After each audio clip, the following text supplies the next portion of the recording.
Good morning all of you. मेरा नाम है विवेक कुमार। स्वागत है आपका इंजीनियर्स स्टडी जोन में। आज हम लोग देखने जा रहे हैं कंक्रीट टेक्नोलॉजी का यूनिट नंबर 2, थर्ड सेमेस्टर का सब्जेक्ट है।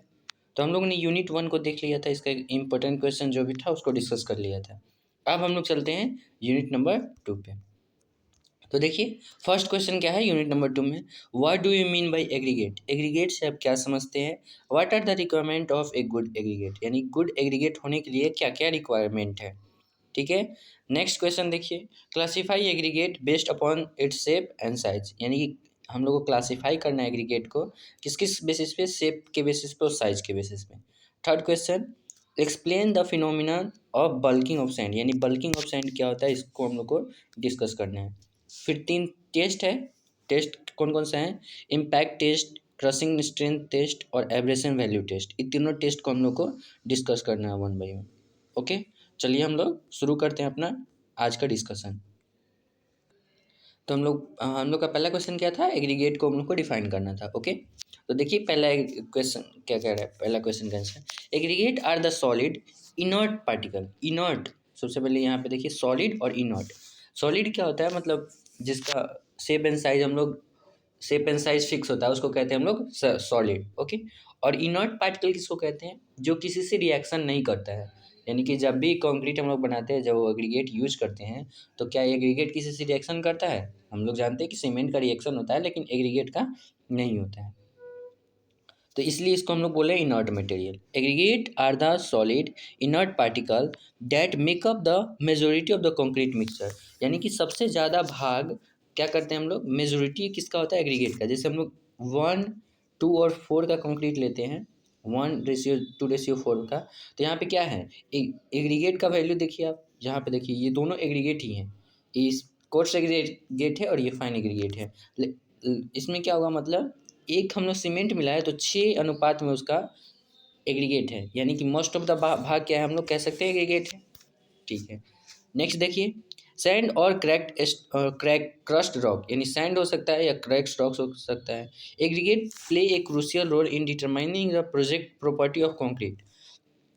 जिस हिसाब का मोस्ट ऑफ द भाग एग्रीगेट है, तो एग्रीगेट भी बहुत ज़्यादा स्ट्रेंथ को गवर्न करेगा ना कंक्रीट का, इंक्लूडिंग इस strength, durability and cost effectiveness. Cost effectiveness इस पे डिपेंड करेगा, ड्यूरेबिलिटी डिपेंड करेगा, किसी भी कंक्रीट का स्ट्रेंथ भी डिपेंड करेगा कि एग्रीगेट कैसा है, किस क्वालिटी का है। ओके, आई होप आपको डिफिनीशन समझ में आया होगा। एग्रीगेट किसको कहते हैं, तो एग्रीगेट एक ऐसा सॉलिड इनर्ट पार्टिकल है जो क्या करता है, रिएक्शन नहीं करता है किसी से, और कंक्रीट का ड्यूरेबिलिटी, स्ट्रेंथ, ये सब इस पर डिपेंड करता है। ओके, अब हम लोग देखते हैं कि रिक्वायरमेंट ऑफ गुड एग्रीगेट, यानी कि गुड एग्रीगेट होने के लिए क्या क्या रिक्वायरमेंट है। ठीक है, तो देखिए पहला रिक्वायरमेंट, या फिर कैरेक्टरिस्टिक ऑफ एग्रीगेट भी कह सकते हैं, एग्रीगेट का क्या क्या कैरेक्टरिस्टिक है। पहला कैरेक्टरिस्टिक देखिए, a good aggregate must B clean and free from coating of clay and silt. यानी कि क्या होना चाहिए, जो एक गुड एग्रीगेट होता है वो क्लीन होना चाहिए, क्लीन होना चाहिए, क्लीन।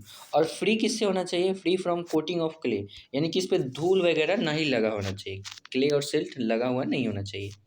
नेक्स्ट देखिए, it must be strong and durable, यानी कि एग्रीगेट ऐसा होना चाहिए जो स्ट्रॉन्ग हो और ड्यूरेबल हो, यानी कि ज़्यादा दिन तक चले। It should be well grand and with minimum voids. Well graded होना चाहिए। वेल ग्रेडेड कहने का क्या मतलब है, सभी ग्रेड उसमें उपस्थित है। 3 तरह का ग्रेड होता है, वेल ग्रेडेड, गैप ग्रेडेड और यूनिफॉर्मली ग्रेडेड। वेल ग्रेडेड किसको कहते हैं, तो जिसमें सभी तरह का, यानी बड़ा वाला एग्रीगेट भी है, छोटा वाला एग्रीगेट भी है। ठीक है, उसको कहते हैं वेल ग्रेडेड एग्रीगेट। तो यानी कि एग्रीगेट कैसा होना चाहिए, वेल ग्रेडेड होना चाहिए, और उसमें वॉइड कम होना चाहिए, कम से कम। वेल ग्रेडेड रहेगा तो अपने आप वॉइड कम हो जाएगा। ठीक है। It should have rough texture for better bonding. इसका टेक्सचर एकदम स्मूथ नहीं होना चाहिए, एकदम गोला वाला एग्रीगेट नहीं होना चाहिए। एग्रीगेट का टेक्सचर कैसा होना चाहिए, एकदम खुरदरा होना चाहिए, ताकि बाइंडिंग अच्छा से हो सके। यही कह रहा है, it should have roughness, rough texture and better bonding, for better bonding. Okay, it should not absorb water more than 5% from added water to avoid variation in water cement ratio। मतलब ये ज़्यादा वाटर को absorb नहीं करना चाहिए, यानी कि ये अगर it should not absorb water more than 5%, 5% से ज़्यादा वाटर को एब्जॉर्ब नहीं करना चाहिए। इससे जो जो एक लाइन बोल रहे हैं वैसे उससे ऑब्जेक्टिव उठा के पूछ लेता है कि वाटर का एब्जॉर्प्शन एग्रीगेट के लिए कितना होना चाहिए, तो 5% से ज़्यादा नहीं होना चाहिए। अगर वाटर एब्जॉर्प्शन 5% से ज़्यादा हो गया है तो हम लोग क्या करें, क्या हो जाएगा इससे, added water to avoid variation in water cement ratio, तो वाटर सीमेंट रेशियो में कमी आ जाएगी इससे अगर ज़्यादा एब्जॉर्ब करने लगा तो। ओके, नेक्स्ट देखिए, it should have angular shape for strong interlocking, यानी कि अगर स्ट्रॉन्ग इंटरलॉकिंग करना है तो इसका शेप कैसा होना चाहिए, एंगुलर होना चाहिए। एंगुलर शेप इसको कहते हैं, जो ऐसे रहे उसको एंगुलर कहेंगे। अगर ये गोला इसको राउंडेड शेप कहते हैं, ये एंगुलर शेप होगी, इसको राउंडेड शेप कहेंगे। तो एग्रीगेट कैसा होना चाहिए, एंगुलर शेप का होना चाहिए ताकि इंटरलॉकिंग अच्छा हो सके। इंटरलॉकिंग मतलब बॉन्डिंग एक दूसरे। A good aggregate should be strong having sufficient impact crushing and abrasion strength. ये तीनों टेस्ट है, क्या क्या, impact value test, crushing strength, abrasion strength. Impact मतलब क्या होता है, लगातार अगर हम लोग एकाएक जोड़ देंगे तो उसको कहते हैं इम्पैक्ट। क्रशिंग किसको कहते हैं, जब हम लोग इस पर लोड लगा लगा के क्रश कर देंगे, तोड़ देंगे। और एब्रेशन किसको कहते हैं, जब नेल से एब्रेशन करते हैं, उस पर रगड़ते हैं नाखून से या फिर और हार्ड सब्सटेंस से, तो उसको कहते हैं एब्रेशन टेस्ट। ठीक है, हम लोग देखेंगे इसमें टेस्ट पढ़ना है ना तीन हम लोग को, उसमें हम लोग देखेंगे ये सब। नेक्स्ट देखिए, a good aggregate should be durable to resist atmospheric variation, यानी कि गुड एग्रीगेट कैसा होना चाहिए, ड्यूरेबल होना चाहिए ताकि वो रेसिस्ट कर सके एटमॉस्फेरिक वेरिएशन। एटमॉस्फेयर में जो टेम्परेचर का वेरिएशन, प्रेशर का वेरिएशन, ये सब होते रहता है, इसको रेसिस्ट करने लायक होना चाहिए एग्रीगेट। ओके, आई होप आपको पहला क्वेश्चन समझ में आया होगा। हम लोग चलते हैं क्वेश्चन नंबर 2 की तरफ। क्वेश्चन नंबर 2 में क्या था कि क्लासिफाई करना है एग्रीगेट को। ठीक है, तो हम लोग देखते हैं किस इस क्वेश्चन का answer, classification of aggregate according to size and shape. According to size, सबसे पहले देखिए साइज एंड शेप के अनुसार से करना है, तो हम लोग पहले अकॉर्डिंग टू साइज कर लेते हैं, उसके बाद शेप के अनुसार से करेंगे। साइज मतलब क्या होता है, आकार, यानी कि कितना बड़ा है। और शेप मतलब क्या होता है, शेप मतलब क्या होता है, उसका टेक्सचर कैसा है, एंगुलर है, राउंडेड है, ये सब। ओके, तो चलिए हम लोग पहले शेप अकॉर्डिंग टू साइज देख लेते हैं कौन कौन सा एग्रीगेट होता है। अकॉर्डिंग टू साइज दो तरह का एग्रीगेट होता है, एक होता है कोर्स एग्रीगेट और दूसरा होता है फाइन एग्रीगेट। कोर्स मतलब मोटा और फाइन मतलब पतला, पतला पतला कह सकते हैं। यानी कि कोर्स एग्रीगेट को हम लोग बिगर वन कह रहे हैं और स्मॉलर वन कह रहे हैं, छोटा, सबसे छोटा एग्रीगेट है जिसको फाइन एग्रीगेट कह रहे हैं। ओके, नेक्स्ट, अगर कोर्स एग्रीगेट और फाइन एग्रीगेट को हम लोग क्लासीफाई कैसे करेंगे, तो अगर एग्रीगेट का size, the size of aggregate bigger than 4.5 mm, 75 mm से अगर साइज बड़ा है तो उसको कहेंगे क्या, कोर्स एग्रीगेट कहेंगे। Generally aggregate passing through 4.75 mm sieve is called fine aggregate, और जो 4.75 mm से पास कर जाएगा उसको कहेंगे फाइन एग्रीगेट। आई होप आपको कोर्स एग्रीगेट और फाइन एग्रीगेट समझ में आएगा। कोर्स एग्रीगेट किसको कहते हैं, जिसका जो साइज है 4.75 mm से बड़ा हो, और फाइन एग्रीगेट किसको कहते हैं, जिसका जो साइज है 4.75 mm से छोटा है। ठीक है, नेक्स्ट देखिए, aggregate passing through 4.75 mm sieve and retain on 0.075 sieve is called sand, यानी कि अगर 4.75 से पास हो गया और 0.075 सीयू यानी कि 75 माइक्रोन सीयू पे रिटेन कर गया, तो उसको हम लोग जनरली क्या कहते हैं, सैंड कह देते हैं। फाइन एग्रीगेट तो है, इसको सैंड कह लेते हैं हम लोग। Normal concrete for structure we use maximum size of aggregate as 40 mm। अगर अगर हम लोग को नॉर्मल कंक्रीटिंग करना है तो हम लोग मैक्सिमम से मैक्सिमम कितना एग्रीगेट का साइज यूज कर सकते हैं, 25। जनरली हम लोग 20 से 25 यूज करते हैं, और 40 दिया हुआ है इसमें मैक्सिमम यूज करने के लिए, लेकिन जनरली जो हम लोग यूज करते हैं उसका साइज क्या होता है, 20 mm से 25 mm के बीच। Aggregate having maximum size of 20 mm are generally use for RCC reinforcement cement concrete work, यानी कि अगर हम लोग का जो एग्रीगेट का साइज 20 mm होता है उसका हम लोग जनरली यूज करते हैं किसके लिए, RCC रिइंफोर्समेंट वर्क के लिए, RCC वर्क के लिए। आई होप आपको शेप के साइज के अकॉर्डिंग क्लासिफिकेशन समझ में आएगा। एक बार फिर से देख लेते हैं, किसको कहेंगे हम लोग कोर्स एग्रीगेट, जो जिसका साइज क्या होगा 4.75 mm से ग्रेटर होगा, और फाइन एग्रीगेट किसको कहेंगे, जिसका साइज जो है 4.75 mm से कम होगा, यानी कि वो जो 4.75 mm का जो सीव है उससे पास कर जाएगा, और 75 माइक्रोन वाला जो सीव है उस पर रिटेन कर जाएगा। सीव मतलब चलनी, देखे होइएगा आप लोग लैब में।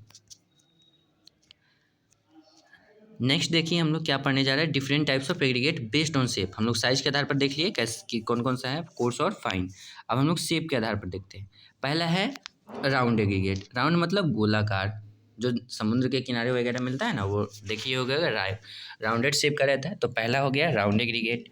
दूसरा है इरेगुलर एग्रीगेट, मतलब जिसका शेप फिक्स नहीं है, ऐसे ऐसे ऐसे ऐसे जैसे भी ये मन वैसे वाला है। फिर क्या है एंगुलर एग्रीगेट, ऐसा है एंगुलर हो गया। फ्लैकी एग्रीगेट मतलब क्या होता है, बहुत ज़्यादा पतला है, ऐसा एकदम चपटा रहता है, जिसको फ्लैकी एग्रीगेट कहते हैं। इलोंगेटेड मतलब इतना बड़ा है और उसका थिकनेस बहुत कम है, तो ये हो गया इलोंगेटेड। आई होप आपको पांचों का साइज समझ में आया होगा। इसको कह रहे थे हम लोग राउंड, इसको कह रहे थे इरेगुलर, इसको कह रहे थे एंगुलर, फ्लैकी इसको कह रहे थे, और इलोंगेटेड इसको कह रहे थे। सबका एग्रीगेट का साइज के शेप के अनुसार से क्लासिफिकेशन हो गया। आइए वन बाय वन करके इस सबको देखते हैं।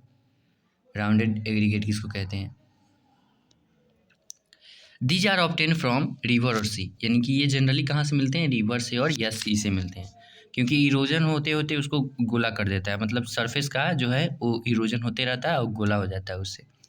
Rounded aggregate has minimum surface area, hence they are required minimum paste and they also produce minimum void 32% in concrete। यानी कि सबसे ज़्यादा सबसे कम जो void होता है इसमें 32% होता है, और साथ ही साथ required minimum paste and they also produce.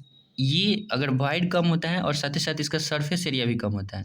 देखिए क्वेश्चन पूछा जाता है कि अगर कोई भी शेप है तो उसमें अगर सरफेस एरिया मिनिमम रखना है तो स्ट्रक्चर कैसा होना चाहिए, तो राउंडेड शेप का होना चाहिए। इसे पढ़े होइएगा आप लोग। तो वहीं कहना चाह रहा है क्या, rounded aggregate has minimum surface area, hence they are required minimum paste and they also produce are minimum void, यानी कि 32% वॉइड होता है, इससे ज़्यादा वॉइड नहीं होता है। वॉइड रेशियो का देखिए फॉर्मूला क्या होता है, हम लोग बचपन में पढ़े हैं वॉइड रेशियो का formula, volume of void upon volume of solid. ये फॉर्मूला हम लोग बचपन में भी पढ़े हैं, मतलब जो थर्ड सेमेस्टर में जो पढ़े होइएगा सॉइल मैकेनिक्स में, उसमें वॉल्यूम ऑफ वॉइड मतलब समझ जाएंगे वॉइड रेशियो का फॉर्मूला वहाँ से। देखिए राउंडेड शेप एग्रीगेट कैसा दिख रहा है हम लोग का, राउंडेड शेप एग्रीगेट, ये है राउंडेड शेप एग्रीगेट, ठीक है। It is produce it it produce less strong bond, hence it is avoid for construction. ये क्या करता है, बॉन्डिंग बहुत कम देता है, ये बॉन्डिंग बहुत कम देता है, इसलिए हम लोग इसको कंस्ट्रक्शन पर्पस के लिए यूज नहीं करते हैं, डेकोरेशन पर्पस के लिए यूज करते हैं। ओके, पहला आपको समझ में आया। इसका जो वॉइड रेशियो होता है ये जनरली कहाँ से मिलता है, पहले रिवर और सी से मिलता है।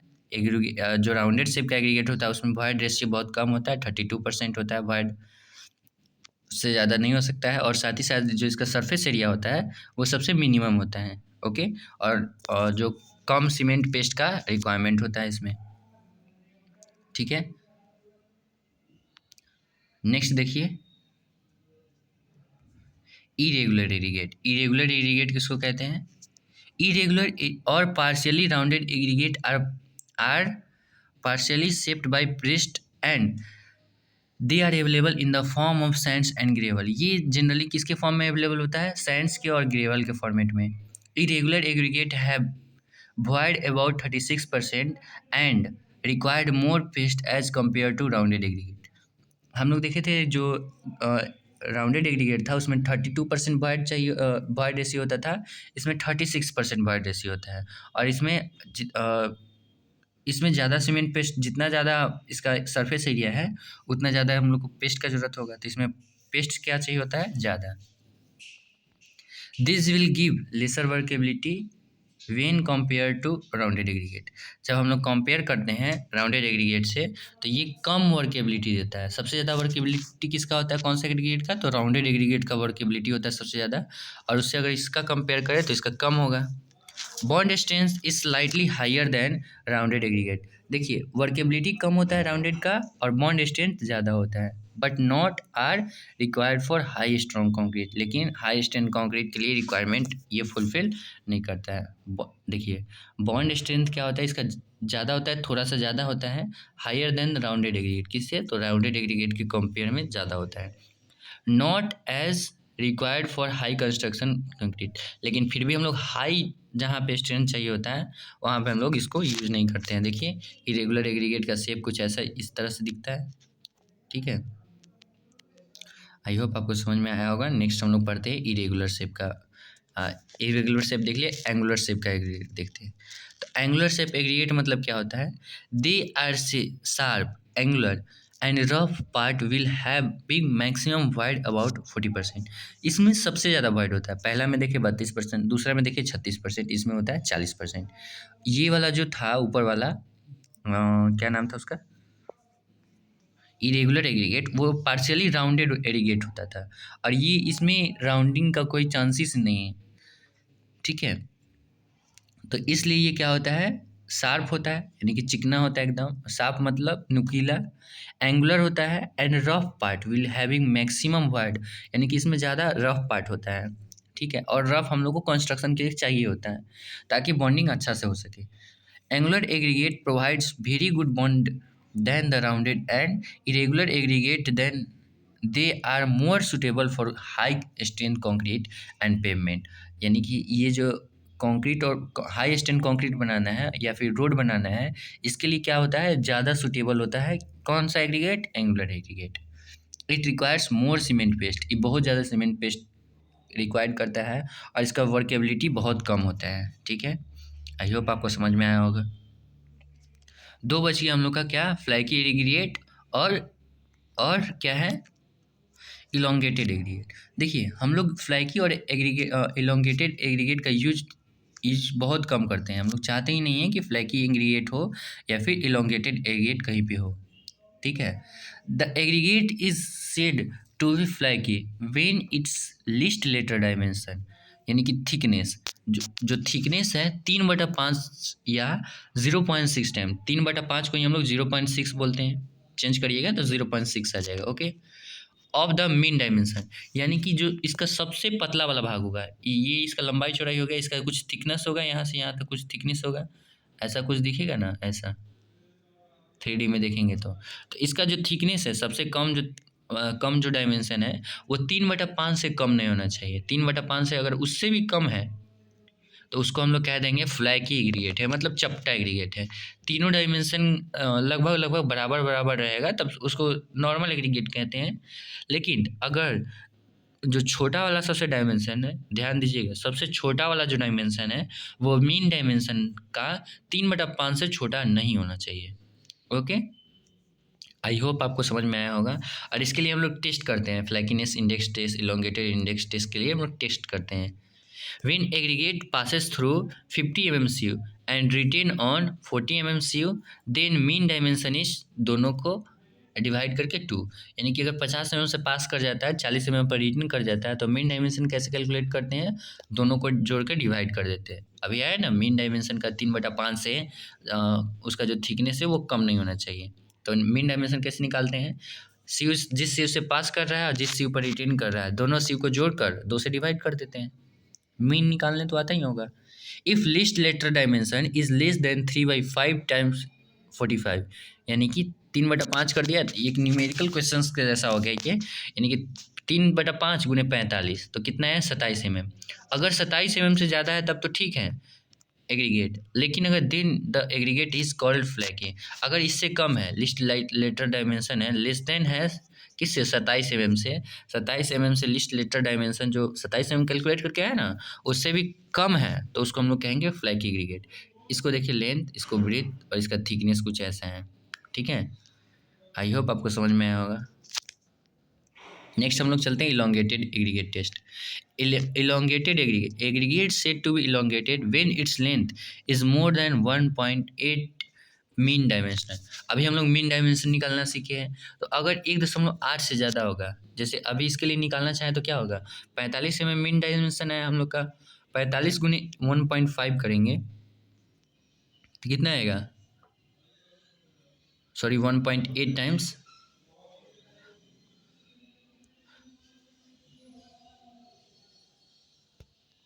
45 गुने 1.8 करिए, और इससे अगर ज़्यादा आ गया है तो उसको क्या बोलेंगे, इलोंगेटेड एग्रीगेट बोलेंगे। आई होप आपको समझ में आया होगा जितने भी टाइप्स का एग्रीगेट है। वन शॉर्ट्स कर लेते हैं एक बार फिर से देखिए,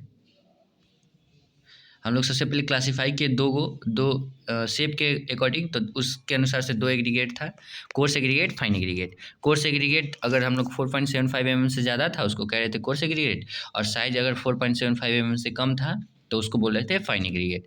अगर फाइन एग्रीगेट में भी 4.75 से कम हुआ और 0.075 से बड़ा हुआ तो उसको बोल रहे थे हम लोग क्या, सैंड बोल दे रहे थे। आई होप आपको समझ में आया होगा। जो हम लोग जनरली यूज करते हैं 20 mm यूज करते हैं आरसीसी वर्क के लिए, और मैक्सिमम साइज हम लोग 40 mm का यूज कर सकते हैं।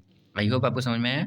नेक्स्ट देखिए, एग्रीगेट को हम लोग शेप के आधार पर 5 भागों में क्लासीफाई किए, राउंडेड, इरेगुलर, एंगुलर, फ्लैकी और इलोंगेटेड। राउंडेड किसको बोल रहे हैं, जिसमें वॉइड 32% के अप्रॉक्स में है। उसके बाद इसका मिनिमम सरफेस एरिया है, इसमें सीमेंट पेस्ट कम चाहिए होता है, ठीक है, और ये बॉन्ड स्ट्रेंथ बहुत कम देता है, इसलिए हम लोग कंस्ट्रक्शन पर्पस के लिए यूज़ नहीं करते हैं, ऑर्नामेंटल वर्क के लिए यूज करते हैं। इरेगुलर में हम लोग क्या देखें कि ये पार्शियली राउंडेड होता है, इसमें 36% तक वॉइड होता है, इसका workability compare to rounded aggregate कम होता है, और strength compare to angular aggregate कम होता है, ठीक है। और इसमें जो वॉइड होता है कितना परसेंट होता है, 36%, ठीक है। इरेगुलर शेप एग्रीगेट यहाँ पे देख सकते हैं आप लोग। फिर हम लोग क्या देखें, एंगुलर एग्रीगेट। एंगुलर एग्रीगेट में हम लोग क्या देखें, जो इसका सीमेंट पेस्ट इसमें बहुत ज़्यादा चाहिए होता है, इसका सरफेस एरिया काफ़ी हाई होता है, फिर वर्केबिलिटी कम होता है, स्ट्रेंथ बहुत ज़्यादा होता है। ये सब हम लोग इसमें देखे थे, और जनरली यूज करना होता है हम लोग को हाई स्ट्रेंथ के लिए, तो हम लोग यूज करते हैं एंगुलर एग्रीगेट, और इसमें वॉइड रेशियो होता है 40%। ओके। उसके बाद हम लोग देखे थे फ्लैकी एरीगेट और इलोंगेटेड एरीगेट। फ्लैकी किसको कहते थे, अगर जो लीस्ट लेटरल डायमेंशन है, जो सबसे छोटा वाला डायमेंशन है, जैसे कि थिकनेस, वो क्या हो 3/5 टाइम्स हो, और उससे भी छोटा हो तो उसको कहेंगे हम लोग फ्लैकी। और अगर लेंथ क्या हो, अगर 1.8 टाइम्स या फिर 9/5 कह सकते हैं हम लोग, इससे भी बड़ा हो तो उसको कहते हैं हम लोग क्या, इलोंगेटेड एरीगेट। आई होप आपको ये डिस्कशन समझ में आया। अब हम लोग मूव करते हैं क्वेश्चन नंबर 3 की ओर।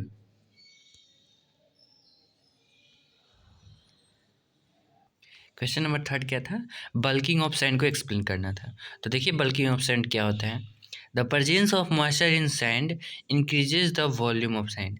मतलब अगर अगर क्या होगा, सैंड में हम लोग का वाटर का प्रेजेंस हो गया है तो उसका वॉल्यूम इंक्रीज कर जाता है, इसी को बोलते हैं हम लोग volume, bulking of sand. Bulk हो जाना मतलब, बल्किंग हो जाना मतलब उसका वॉल्यूम का एक्सपैंड हो जाना।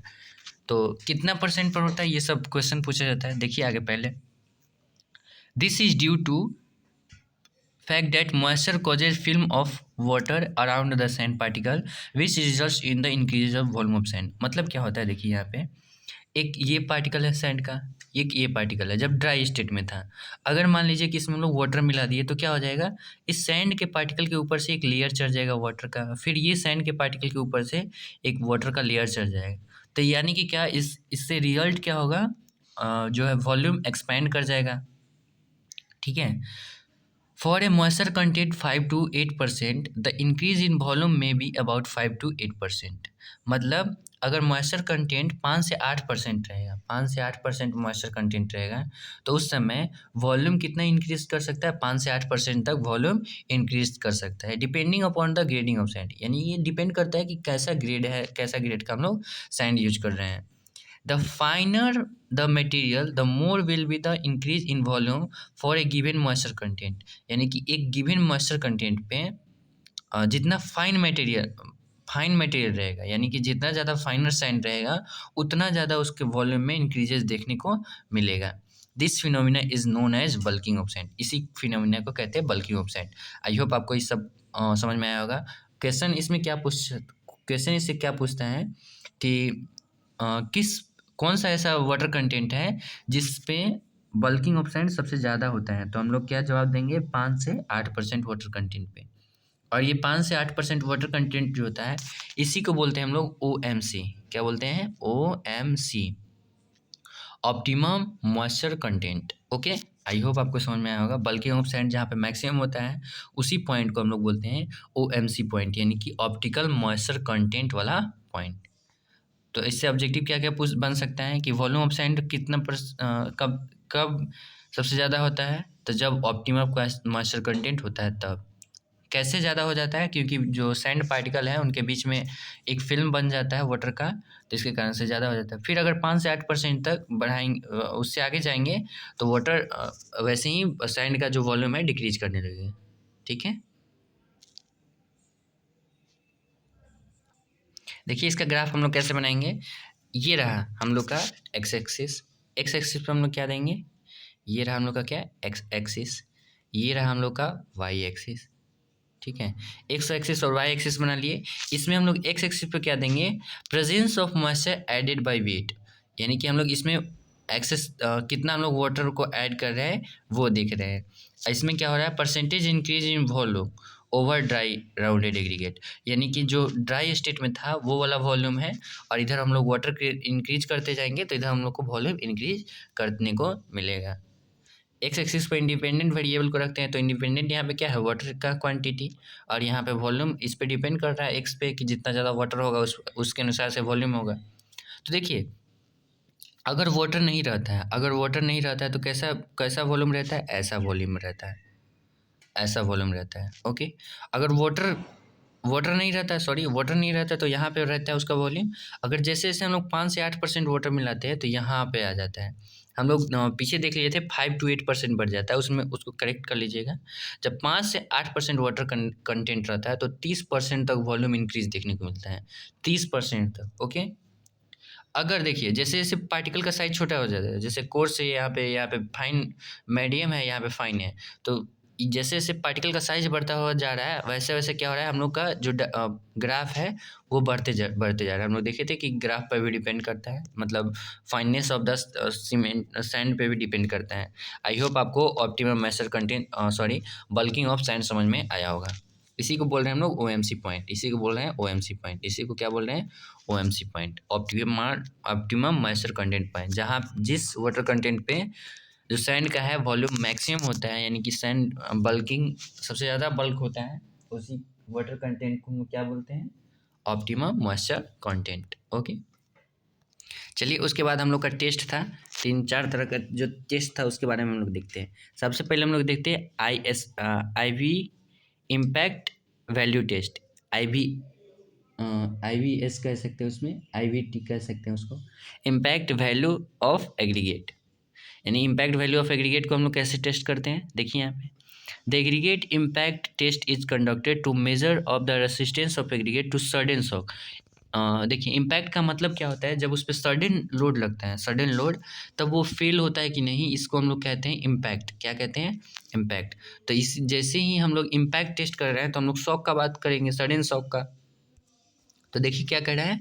The aggregate impact test is conducted to measure of the resistance of an aggregate to sudden shock और इम्पैक्ट, यानी सडन शॉक और इम्पैक्ट को सह सकता है कि नहीं, इसी का टेस्ट करना क्या कहलाता है? इम्पैक्ट टेस्ट कहलाता है। ठीक है, it can be defined as the resistance of aggregate to failure by impact load, यानी कि ये कैसे डिफाइन किया जा सकता है? It can be defined resistance of aggregate, यानी कि एग्रीगेट जो है रेसिस्ट करता है to failure by impact load, यानी कि जो इम्पैक्ट लोड लगने से फेलियर होना चाहिए उसको रेसिस्ट करता है, उसी को हम लोग कहते हैं is known as the impact value of aggregate. इसी टेस्ट को हम लोग कहते हैं। अगर हम लोग इम्पैक्ट लोड लगाएंगे, सडन लोड लगाएंगे, तो कोई भी एग्रीगेट कितना लोड को बियर कर सकता है, कितना सडन लोड उस पर अप्लाई किया जाएगा उसको बियर कर सकता है, इसी टेस्ट को हम लोग क्या बोलते हैं? Aggregate impact test. ओके, इसमें इसको अगर परफॉर्म करना है टेस्ट तो कौन कौन से ऑपरेटर्स रिक्वायर्ड है? सबसे पहले बैलेंस, बैलेंस मतलब होता है तराजू। ओके, उसके बाद सीव्स। अब हम लोग को एग्रीगेट का टेस्ट करना है तो सीव का ज़रूरत पड़ेगा ही। सीव मतलब होता है जो चलनी यूज किया जाता है, मोटा मोटा यहाँ पे रहता है चलनी, उसका साइज जो जिसमें छेद बना रहता है उसी को साइज कहते हैं। ठीक है, सीव साइज कौन कौन सा है? 12.5 mm, 10 mm और 2.36 mm। 12.5 mm, 10 mm और 2.36 mm का सीव ले लेंगे। फिर थर्ड इक्विपमेंट क्या चाहिए? Impact testing machine. जो इम्पैक्ट टेस्टिंग मशीन होता है उसको हम लोग को लेना होगा। ठीक है, देखिए नेक्स्ट इसमें क्या बोल रहा है? इम्पैक्ट टेस्टिंग मशीन में वेट ऑफ हैमर इसके बारे में बहुत ज़्यादा क्वेश्चन पूछते हैं कि जो इम्पैक्ट टेस्टिंग मशीन होता है उसमें हैमर का वेट कितना होता है, तो 13.5 से 14 केजी, यानी कि 13.5 से लेकर 14 केजी तक इम्पैक्ट उसका हैमर का वेट होता है। एंड हाइट ऑफ फॉल कितना होता है, कितना ऊंचाई से हम लोग गिराते हैं, 380 mm से ऊंचाई से गिराते हैं, +-5 उसका वेरिएशन है उसमें देखने को मिल सकता है। ठीक है, तो एपरेटस क्या क्या चाहिए, पहला चाहिए बैलेंस यानी कि तराजू, दूसरा दूसरा क्या चाहिए, सीव साइज चाहिए 12.5 mm, 10 mm और 2.36 mm का, और इम्पैक्ट टेस्टिंग मशीन चाहिए जिसका वेट जिसमें हैमर का वेट कितना रहेगा 13.5 केजी से 14 केजी तक, और हाइट ऑफ फॉल कितना रहेगा 380 केजी तक, 380 mm। Okay, to conduct this test, we have take aggregate which is passed through 12.5 mm ISA and written on 10 mm sieve। यानी कि हम लोग क्या करेंगे, सबसे पहले जो 12.5 mm से पास हो जाएगा, तीन तरह का सिव लिए हैं हम लोग, एक लिए 12.5 mm वाला, फिर लिए 10 mm वाला, फिर लिए उसके नीचे क्या टू 2.3 कितना था 2.5 mm, कितना एम एम सर 2.36 mm का, सॉरी 12.5, 10 और 2.36। ठीक है, ये तीनों सीव ले लिए। अब हम लोग क्या करेंगे, इससे पास करवाएंगे और इस पे रिटेन, जो इससे पास हो जाएगा इसका रिटेन। तो अब पूछिएगा कि थर्ड वाला का काम क्या है, तो आगे देखिए क्या काम है। इस दोनों को हम लोग ले लिए, इससे पास जो कर जाएगा और इस पे जो रुक जाएगा उसी एग्रीगेट को हम लोग ले लेंगे सैंपल को। Before test aggregate must be oven dried, यानी कि अगर हम लोग टेस्ट करने जा रहे हैं तो हम लोग ओवन में रख के इसको ड्राई कर लेंगे ताकि इस पर जो मॉइस्चर कंटेंट है वो हट जाए। अगर मॉइस्चर कंटेंट रहेगा तब का क्या घाटा होगा, उसमें जो क्रशिंग देखने को मिलेगा बहुत ज़्यादा देखने को मिलेगा। इसीलिए हम लोग OMC जाते हैं ओवन में रख के उसमें जितना भी वाटर है उसको इवेपोरेट करवा देते हैं, ख़त्म करवा देते हैं।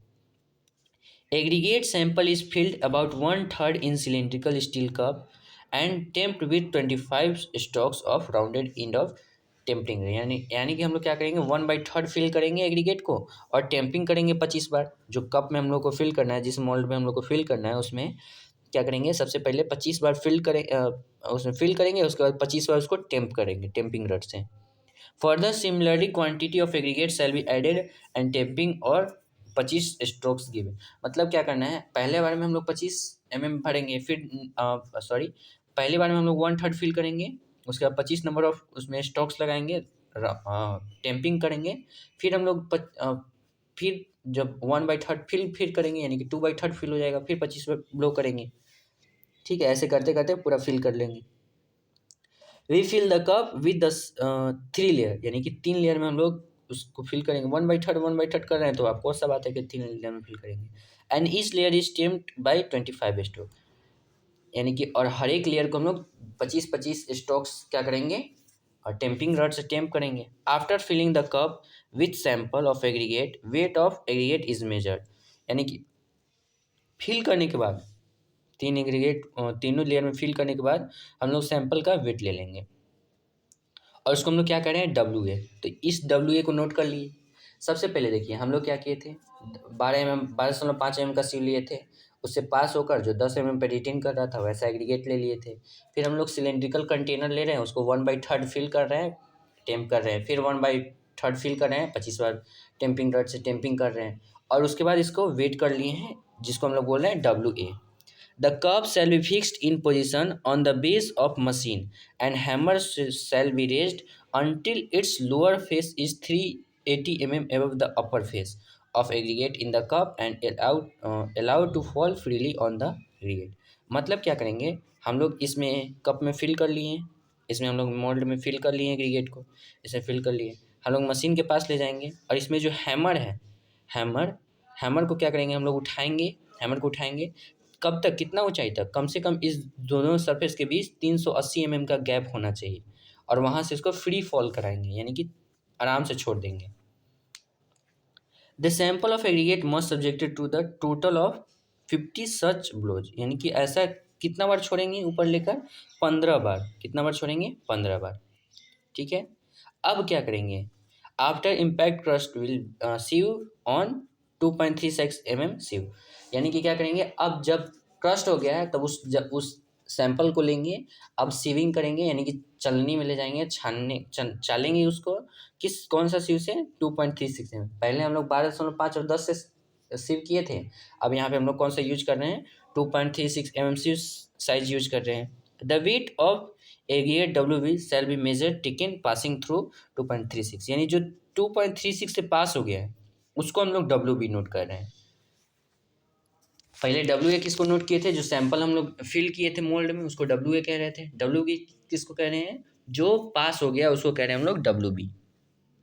आई होप आपको समझ में आ गया होगा WA WB क्या है। हम लोग आगे देखते हैं। अब फाइनली अब हम लोग रिजल्ट लिखेंगे। एग्रीगेट इम्पैक्ट वैल्यू, यानी जो एग्रीगेट का इम्पैक्ट वैल्यू है कैसे कैलकुलेट होगा, WB/WA, यानी कि जो 2.36 से पास हो गया उसका वेट और अपॉन जो हम लोग मोल्ड में फिल किए थे उसका वेट, अब गुने 100 कर देंगे तो ये हो गया हम लोग का एग्रीगेट इम्पैक्ट वैल्यू टेस्ट। ठीक है, आई होप आपको समझ में आया होगा।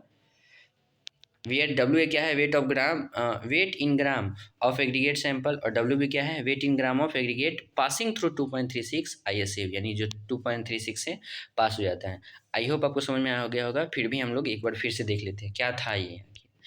सबसे पहले हम लोग क्या किए थे, सबसे पहले हम लोग जो इक्विपमेंट है उसको हम लोग ले लिए, यानी कि जैसे बैलेंस चाहिए, सीव चाहिए, उसके बाद इम्पैक्ट टेस्टिंग मशीन चाहिए। सीव का साइज कौन कौन सा लिए, 3 सीव लिए हैं, यानी कि 12.5, 10 वाला और 2.36 वाला। फिर जो इसमें इक्वेशन पूछा जाता है, जो हम लोग इम्पैक्ट वैल्यू टेस्ट करते हैं, परफॉर्म करते हैं, उसमें हैमर का वेट कितना होता है 13.5 kg या 14 kg, और हाइट ऑफ फॉल कितना होता है 380 mm। ओके, फिर हम लोग क्या कर रहे हैं, इतना करने के बाद हम लोग क्या कर रहे हैं, जो एग्रीगेट का सैंपल लिए हैं उसको हम लोग क्या करेंगे, ISA से पास करेंगे, 12.5 वाले से पास कराएंगे, और 10 वाले पर जो रिटर्न करेगा उसको हम लोग वो सैंपल के तौर पे ले लेंगे, और उसको जो सिलेंड्रिकल मोल्ड है उसमें 3 लेयर में फिल करेंगे। पहला लेयर फिल करेंगे, 25 बार टेम्पिंग करेंगे, फिर दूसरा लेयर फिल करेंगे, 25 बार टेम्पिंग करेंगे, फिर तीसरा लेयर फिल करेंगे, 25 बार टेम्पिंग करेंगे। ऐसे ही जब तक पूरा कंप्लीट ना हो जाए फिल, तब तक फिल करते रहेंगे, और उसके बाद उसका वेट कर लेंगे WA। हम लोग मोल्ड का वेट नहीं करना, मोल्ड का वेट पहले करके उसको घटा लेना है। ठीक है, तो WA वेट कर लिए एग्रीगेट का जो पहले हम लोग फिल किए। फिर हम लोग क्या किए, उसको ले जाएंगे जो मशीन है उसके पास, उसमें क्या करेंगे, जो हाइट है हैमर को उठाएंगे और जो 380 mm से उसको फॉल कराएंगे, 380 mm जितना हाइट हो गया उससे फॉल कराएंगे, और 15 बार ऐसा फॉल कराएंगे। और जब 15 बार फॉल कर जाएगा तो फिर हम लोग ले जाएंगे उसको 2.36 mm सीव पे, उसको 2.36 mm से सीविंग कर लेंगे। सीविंग करने के बाद जो नीचे में वेट आया, जो सीव से पास हो गया उसका वेट कर लेंगे, WB उसको नोट डाउन कर लेंगे। और अगर हम लोग को एग्रीगेट इम्पैक्ट वैल्यू निकालना है तो WB/WA करेंगे और गुना 100 कर देंगे। आई होप आपको समझ में आया होगा। देखिए कैसा होता है मशीन। ये जो है इसका हैमर है, ये वाला क्या है, हैमर, यानी इसका वेट कितना होता है, इतना 13.5 से लेकर 14 kg तक। ठीक है, और इसका जो नीचे वाला डायमीटर होता है 2 mm का, 2 mm चैम्फर का डायमीटर, ये 10 mm का डायमीटर होता है। ठीक है, और यहाँ से देखिए ये हम लोग का जो सैंपल है, ये सैंपल है हम लोग का, और सैंपल में हम लोग इसको उठाए हैं, और यहाँ से यहाँ तक कितना है 380 mm था ना, तो 38 सेंटीमीटर है। 38 सेंटीमीटर 380 mm के बराबर होता है ना, उसको उसमें क्या करेंगे, फ्री फॉल होने देंगे, और जैसे ही फ्री फॉल होने देंगे तो इसमें से कुछ क्रश हो जाएगा तो उसके बाद हम लोग ले जाएंगे और एग्रीगेट इम्पैक्ट वैल्यू निकाल लेंगे। सेम टू सेम इसमें भी है, क्रशिंग टेस्ट में भी। इसमें क्या डिफरेंस है हल्का सा, हम लोग इसमें भी क्या लेंगे, जैसे उसमें लिए थे बैलेंस, इसमें भी लेंगे IS कोड। उसमें IS सीव लिए थे कितना कितने में, 12.5, 10 और 2.36। सेम टू सेम इसमें भी लेंगे। आखिर इसमें अंतर क्या है, तो इसमें हम लोग क्रशिंग करते हैं। देखिए क्रशिंग में और इम्पैक्ट में अंतर होता है। क्रशिंग होता है हम लोग ग्रेजुअल लोड अप्लाई करते हैं, क्रशिंग में हम लोग क्या करते हैं, ग्रेजुअल लोड अप्लाई करते हैं, ग्रेजुअल। ठीक है, और जो वो होता है एग्रीगेट इम्पैक्ट, उसमें हम लोग क्या करते हैं, उसमें सडन लोड अप्लाई करते हैं। तो आई होप आपको पता चल जाएगा कि क्रशिंग स्ट्रेंथ ज़्यादा होता है कि क्या उसका इम्पैक्ट स्ट्रेंथ ज़्यादा होता है, तो हमेशा क्रशिंग स्ट्रेंथ ही ज़्यादा होगा, क्योंकि इसमें लोड धीरे धीरे लगा रहे हैं ना, इसलिए। The test is conducted to measure the resistance of aggregate to compressive stress. यानी इस टेस्ट को किस लिए कंडक्ट किया जाता है? The test is conducted to measure the resistance of aggregate to compressive stress. यानी कि कंप्रेसिव स्ट्रेस से कंप्रेसिव स्ट्रेस कितना है, इसको टेस्ट करने के लिए हम लोग क्या करते हैं? क्रशिंग स्ट्रेंथ टेस्ट करते हैं। कंप्रेसिव लोड को कितना ज़्यादा रेसिस्ट कर सकता है, इसके टेस्ट के लिए हम लोग क्या करते हैं? क्रशिंग स्ट्रेंथ टेस्ट करते हैं। To conduct this test aggregate passing through 12.5 MMCU and retain on 10 MMCU is taken. यानी कि जैसे उसमें लिए थे 12.5 से पास हो रहा था, 10 MMCU पर साइज पर रुक जा रहा था, उसको हम लोग ले लेते हैं। About 6.5 kg of dry aggregate is filled in the cylindrical container in 3 layers, tamping each layer 25 numbers of time। यानी कि हम लोग क्या किए हैं, लगभग 6.5 kg तक ड्राई एग्रीगेट उसमें फिल कर लेंगे। फिल तो करेंगे, उसके बाद हम लोग वेटिंग करते हैं, और जनरली वेट कितना आता है उसका? 6.5 kg सिलिंड्रिकल मोल्ड में। अब क्या किए, जैसे उसमें किए थे फिल, उसमें इसमें भी कर लिए। फिर हम लोग क्या करेंगे, the plunger is placed on the aggregate and the whole assembly is taken kept under compressive testing machine. यानी कि अब हम लोग क्या करते हैं, प्लंजर को डाल देते हैं। जैसे ये इसमें, अब जैसे देखिए इस कोनिकल है, तो इसमें एक प्लंजर लगेगा ना, इसे इसे एक प्लंजर लगेगा, तो ऐसे एक प्लंजर लगाकर और हम लोग को सीटीएम में रख देंगे। यूटीएम सीटीएम हम लोग जानते हैं, यूनिवर्सल टेस्टिंग मशीन या फिर कंप्रेशन टेस्टिंग मशीन। कल वाले लेक्चर में देखिएगा हम लोग यूटीएम का फिगर लगाए थे उसमें, यूनिवर्सल टेस्टिंग मशीन का। ठीक है, तो ऐसे ही इसको क्या ले जाते हैं, अब यूटीएम में या फिर सीटीएम में डाल देते हैं और ग्रेजुअल लोड अप्लाई करते हैं। And total load of 14 tons is applied uniformly during 10 minutes.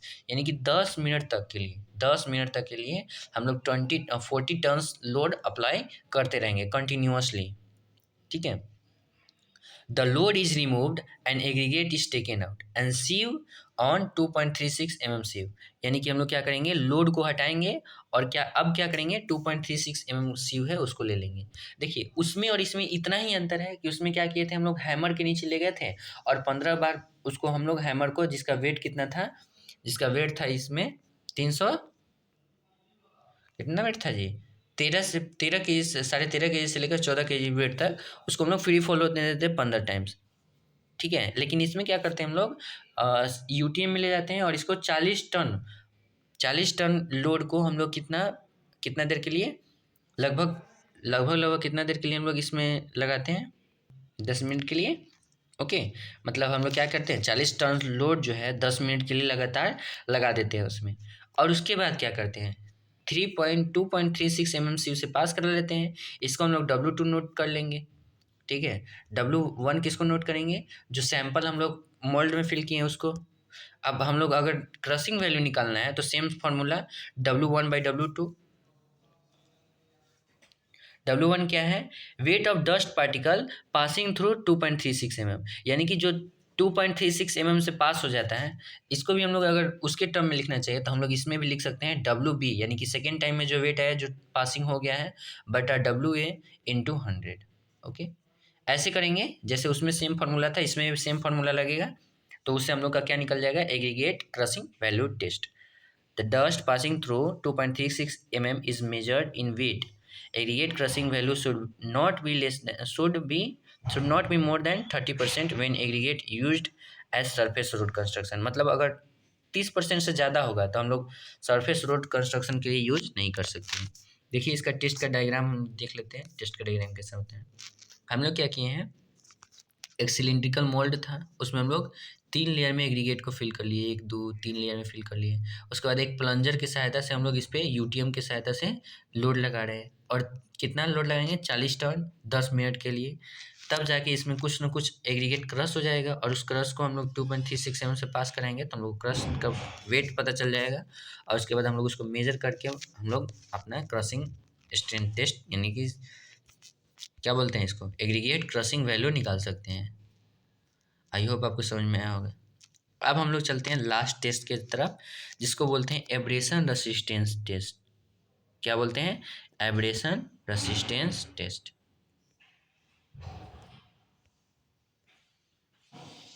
Okay, देखिए सबसे पहले ऐसा क्वेश्चन पूछता है कि हम लोग एब्रेशन रेसिस्टेंस टेस्ट करते किस इक्विपमेंट से हैं। लॉस एंजल एब्रेशन वैल्यू, यानी कि लॉस एंजल एपरेटर से हम लोग करते हैं।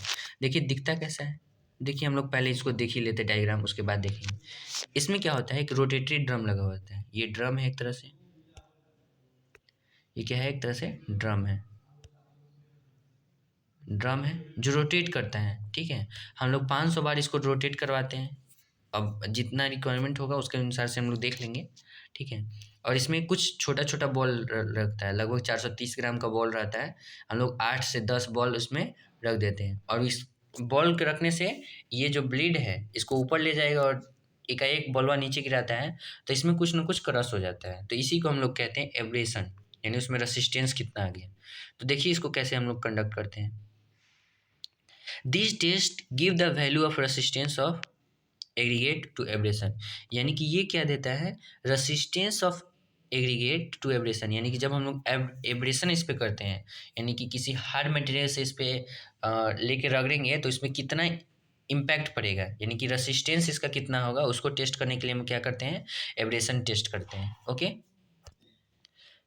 When vehicle move on the road tyre causes abrasion of road, यानी कि क्या होता है, ये देखिए ये सरफेस है, ठीक है, रोड है, मान लीजिए कि ये रोड है।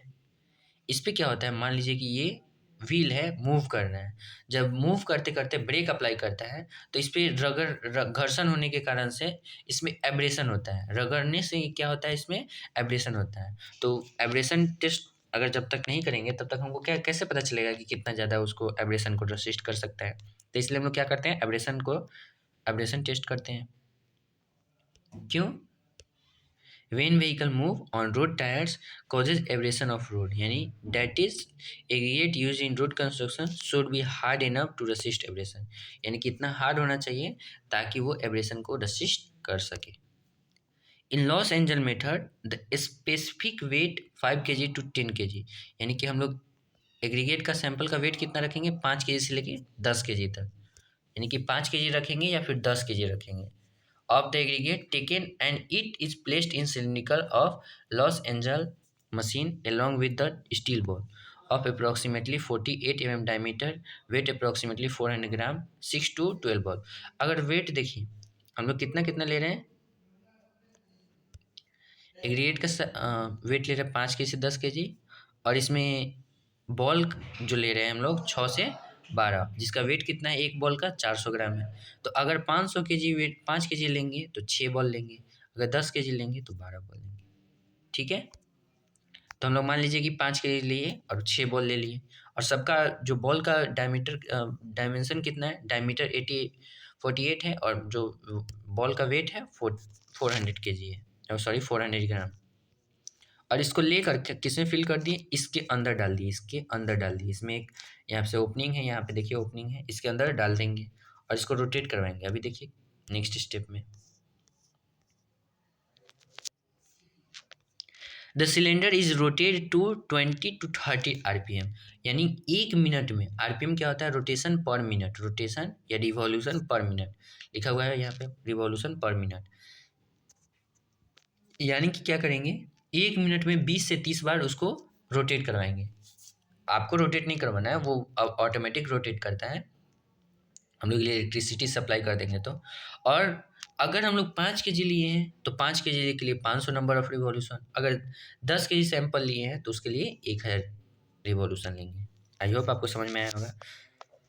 नेक्स्ट क्या है, the aggregate is remove from cylinder and sieve on 1.7 mm sieve, यानी कि इसमें क्या करते हैं, उसमें 2.36 लेते हैं दोनों के लिए, यहाँ पे 1.7 mm सीव से पास करवाते हैं उसको, और जो वेट आएगा उसको नोट डाउन कर लेंगे। W1 नोट डाउन कर लिए, W1 क्या है, ओरिजिनल वेट ऑफ एग्रीगेट, और W2 क्या है, पासिंग थ्रू, उल्टा हो गया यहाँ पे,